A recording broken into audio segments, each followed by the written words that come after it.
qu'il y a un moment où Google bat Meta à pleine couture. C'est quand la personne ne découvre pas un besoin, elle le cherche déjà activement et ça c'est maintenant. Donc la différence est fondamentale, sur Meta tu interromps quelqu'un qui regardait autre chose. C'est toi qui crée l'intérêt.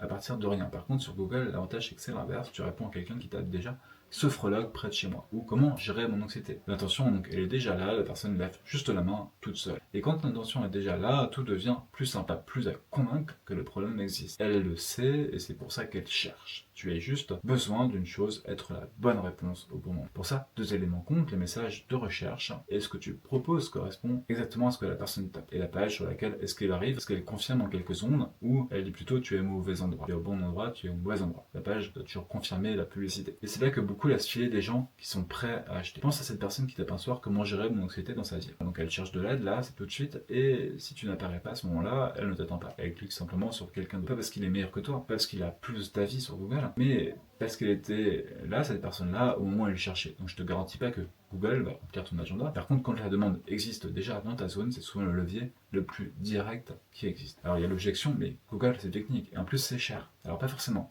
La demande locale pour ce que tu fais est souvent moins disputée que tu ne le crois. Et te placer là où l'intention est déjà présente compte souvent beaucoup moins cher que de créer le désir à partir de zéro. Maintenant, la méthode pour te rendre trouvable au bon moment. 1. Note ce que ta cible tape vraiment dans Google.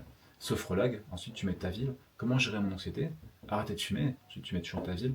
Mets-toi à la place de la personne, pas à ta place à toi. Et ensuite 2. Vérifie que ta page reprend exactement ces mots-là.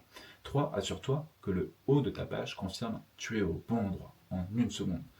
Le modèle de titre de page, c'est donc ton métier, et là tu mets ta ville derrière. Le bénéfice principal pour ta cible ensuite, par exemple sophrologue à Lyon, retrouver le sommeil et le calme. Maintenant ton exercice, tu as toi-même 3 requêtes de ta cible dans Google. Regarde si tu apparais et si ta page répond clairement. Là où tu n'apparais pas, là où ta page est floue, tu tiens déjà ton premier chantier.